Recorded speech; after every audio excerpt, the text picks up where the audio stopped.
శ్రీ గురుభ్యో నమ. శ్రీరామచంద్ర పరబ్రహ్మణే నమ. అందరికీ ముందుగా శ్రీరామనవమి పర్వదిన శుభాకాంక్షలు. శ్రీరామనవమి పర్వదినాన్ని పురస్కరించుకొని స్కంద పురాణంలో చెప్పినటువంటి ఆ రామాయణము యొక్క మహాత్మ్యము, రామాయణ పుస్తకము ఇంట్లో ఉంటే ఎలాంటి ఫలితాలు వస్తాయి, అసలు రామాయణ గ్రంథాన్ని విన్నా చదివినా ఎలాంటి ఫలితాలు వస్తాయి, ఆ పుస్తకాన్ని ఆ గ్రంథాన్ని ఏ సమయంలో చదివితే ఎలాంటి ఫలితాలు వస్తాయి అనేటువంటి గొప్ప గొప్ప రహస్యాలను ఈరోజు మనం తెలుసుకున్నాం.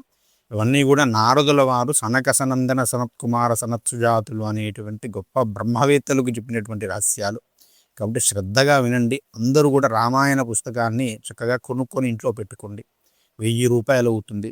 3 నెలల రీఛార్జ్ పైసలు పెట్టుకుంటే జీవితాంతం ఛార్జ్ చేస్తుంది ఆ శక్తి మనల్ని. ఇంట్లో ఉంచి రోజు మీకు చదవడం రాకపోయినా ఒక పుష్పాన్ని వేసి నమస్కారం చేసుకోండి. మీ కుటుంబానికి శ్రీరామ రక్ష అండి రామాయణ పుస్తకం. ఎక్కడి నుంచి కొనాలో అమెజాన్ లింక్స్, ఫ్లిప్కార్ట్స్ లింక్స్ అన్నీ కూడా మీకు యొక్క వీడియోలో కనబడుతూ ఉంటాయి. ఫ్లిప్కార్ట్ లింక్ అయితే అఫిలియేట్ ప్రోగ్రామ్ అని వస్తూ ఉంటుంది, మీకు కనబడుతూ ఉంటుంది.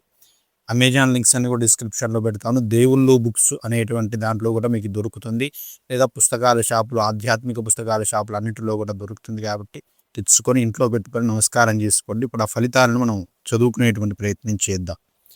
శ్రీమద్ రామాయణము ఒక మహాకావ్యము, అది సర్వవేదముల సారము. మహాపాపములను సైతము అది రూపుమాపును, దుష్టగ్రహ బాధలను తొలగించును అని నారదుల వారు చెబుతూ ఉన్నారండి. ఇవన్నీ కూడా రామభద్రుని గుణగణములను వర్ణించున్నట్టు ఈ కావ్యము దుస్వప్నములను తొలగించును, దుఃఖములను అంతరింపచేయును.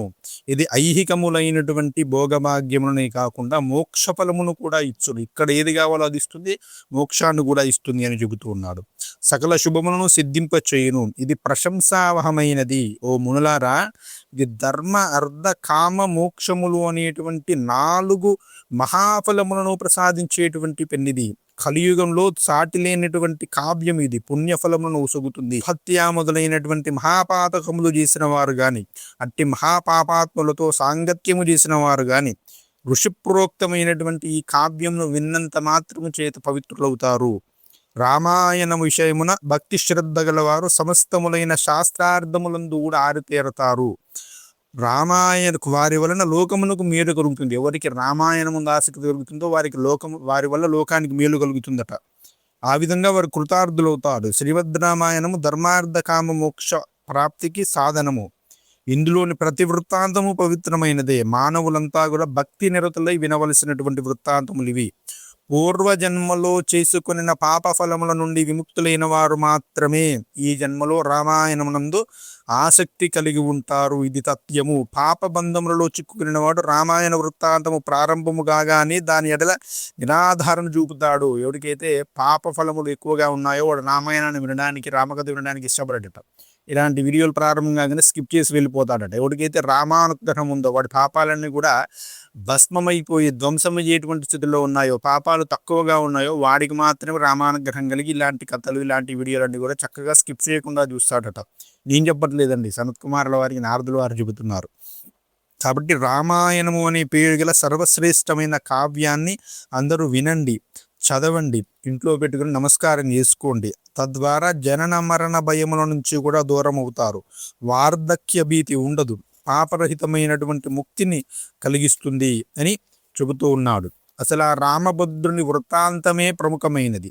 అది ఇవ్వలేనటువంటి కోరిక, తీర్చలేనటువంటి కోరిక అనేది లేదు. అది ప్రాణములు పోయే స్థితిలో సైతము రామకథ మనిషిని బతికిస్తుంది. మనకి సంపాతి వృత్తాంతం రామాయణంలోనే ఉంటుంది కదండి. రెక్కలు తెగిపోయినటువంటి సంపాతి రామకథ విన్నంత మాత్రం చేత తిరిగి రెక్కలతో పుంజుకుంటాడు. అలాంటిది రామకథ అండి. రామకథ చేయలేని అద్భుతాలు ఉంటాయా చెప్పండి. కార్తీక మాసముందు కానీ, మాఘమాసముందు కానీ, చైత్ర మాసముందు కానీ, శుక్లపక్ష పాడ్యము నుండి మొదలుకొని 9 రోజులు పగటి పూట ఈ యొక్క శ్రీరామ వృత్తాంతమును ఆస్వాదించిన వారికి, విన్నా లేదా చదివిన వారికి సకలమైనటువంటి శుభములు కలుగుతాయి. సకల పాపముల నుండి ముక్తుడగుతాడు.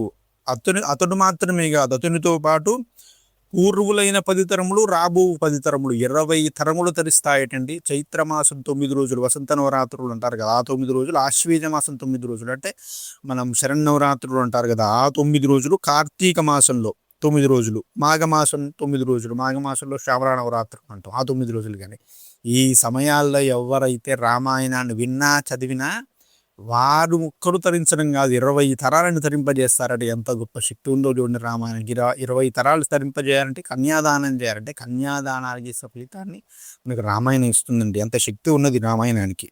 మహర్షులారా, దుర్భరమైన కలియుగమున రామనామ జప తత్పరులైన వారు తత్ప్రభావమున కృతార్థులగుదురు. వారిని కలియుగ బాధలు అంటవు, కలి బాధలు ఎక్కువగా ఉన్నాయి, ఏం చేయాలని చాలా మంది కామెంట్స్ అడుగుతున్నారు. రామాయణం విను నాయన, 9 రోజుల పాటు శ్రద్ధగా మఠం వేసుకొని రామాయణం విను, లేదా చదువు, అవే పోతాయి. రామాయణ కథాపఠన శ్రవణము జరిగే చోట ఆ గృహము ఎక్కడైతే రామాయణము కథ చదువుతుందో, పుస్తకం ఉంటుందో అది పుణ్యతీర్థం అయిపోతుందట. సామాన్య విషయం కాదు, పుణ్యతీర్థం అయిపోతుందండి. దుష్టులు సైతం ఆ ఇంట అడుగు పెడితే వారి పాపములు అంతరించిపోతాయట. దుష్టులను సైతం మార్చగలిగే శక్తి, వ్యసనములు ఉన్నవారు రోజు రామాయణం ఇంట రామాయణ కథ అనేది మారిపోతుందండి. భావానంద తీర్థ స్వామి వారని సిద్దిపేట దగ్గర ఉంటుంది, మరుక్కూరు గ్రామం అనుకుంటా.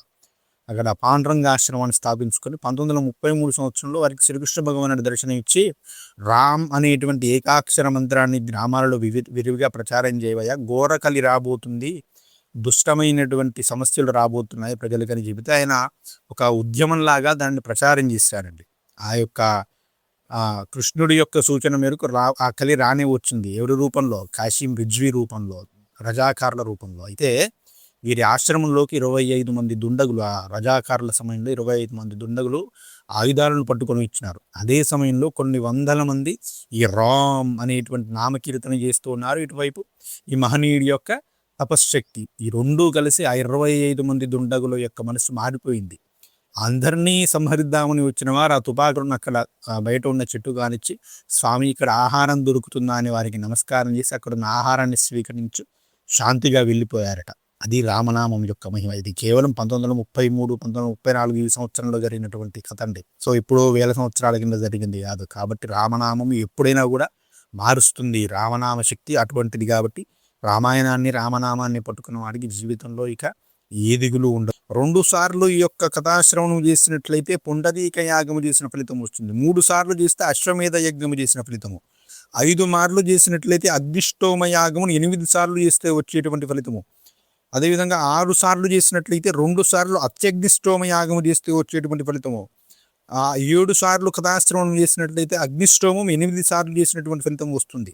స్త్రీ పురుషులలో ఎవరైనా సరే 8 సార్లు రామగాథను శ్రద్ధగా వింటే వారు అశ్వమేధ యాగమును 8 సార్లు, అశ్వమేధ యాగ ఫలానికి 8 రెట్ల ఫలితాన్ని పొందుతారు అని చెబుతూ ఉన్నారు. గంగాజలములో స్నానములు చేస్తూ రామాయణ వ్రతము పాటించువాడు శోకరహిత పరమానందమును పొందుతాడు. ఎన్నని చెప్పాలండి రామకథ గురించి? దాదాపు 5 అధ్యాయాలు ఉన్నాయి. వాటిని క్లుప్తంగా మీకు చెప్పేటువంటి ప్రయత్నం చేస్తున్నాను. ఈ రామాయణమునందలి ఒక్క శ్లోకమును గాని, ఆ శ్లోకములోని సగభాగమును గాని పఠించిన పండితులకు సమస్త పుణ్యఫలములు, సకల యజ్ఞములను ప్రాప్తిస్తాయి. అట్టి వారికి ఎట్టి పరిస్థితులను పాపబంధముల స్పర్శయే ఉండదు. నాస్తి గంగా సమం తీర్థం నాస్తి మాతృ సమో గురువు అంటూ ఉన్నాడండి. ఇక్కడ గంగాజలము కంటే పవిత్రమైన తీర్థము, తల్లితో సమానమైన గురువు, విష్ణువుతో తుల్యమైన దైవము, రామాయణం కంటే పవిత్రమైన గ్రంథము లేదు అని మనకు చెబుతూ ఉన్నది స్కంద పురాణం. 5 అధ్యాయాలను చెప్పాలంటే అది సాధ్యమయ్యే విషయం కాదు. కాబట్టి కొన్ని విషయాలను, అందులో ఉన్నటువంటి ముఖ్య విషయాలను, ఆ ఫలితాలను పొందేటువంటి విధానాన్ని మీకు తెలియజేశాను. కాబట్టి ప్రతిరోజు ఇంట్లో 3 భాగాలతో ఉండేటువంటి శ్లోకాలు, అర్థాలతో ఉంటుంది గీతా ప్రెస్ వారిది. మీకు శ్లోకాలు వస్తే శ్లోకం చదువుకోవచ్చు, రాదండి అంటే తెలుగు అర్థం చక్కగా చదువుకుంటూ వెళ్ళండి, సకల శుభాలు కలుగుతాయి. ఆ ఇంట్లో పితృదేవతల అనుగ్రహం కూడా కలుగుతుంది. పితృదేవతలు తరించిపోతారండి రామాయణం అంటే. పితృదేవత దోషాలు, పితృదోషాలు తొలగిపోతాయి, గ్రహ దోషాలు తొలగిపోతాయి, వాస్తు దోషాలు తొలగిపోతాయి. శ్రీ హనుమంతుల వారు అక్కడ తిష్ట వేసుకొని కూర్చుంటారు. హనుమంతుడు ఉంటే ఏముందండి? బుద్ధిర్బలం యశో ధైర్యం నిర్భయత్వం రోగత మజాడ్యం వాక్పటత్వం చ హనుమత స్మరణాత్ భవేత్. ఎక్కడ రామాయణం ఉంటుందో అక్కడ హనుమంతుడు ఉంటాడు. కాబట్టి అందరూ కూడా చక్కగా ఒక రామాయణ పుస్తకాన్ని కొనుక్కొని పెట్టుకొని ఒక 1000 రూపాయలు ఖర్చు పెట్టండి రాముని కోసం. ఈ యొక్క శ్రీరామనవమికి ఈ యొక్క గొప్ప నిర్ణయాన్ని తీసుకొని ఆ గొప్ప కార్యక్రమాన్ని అందరూ చేస్తారని భావిస్తున్నాను. అందరూ కూడా ఎంతమంది స్ఫూర్తి పొంది రామాయణాన్ని కొన్నారో కామెంట్ చేయండి. ఇప్పటి వరకు ఎంతమంది ఇంట్లో రామాయణం ఉందో కూడా కామెంట్ రూపంలో తెలియజేయండి. శ్రీమాత్రే నమః. స్వస్తి. జై శ్రీ.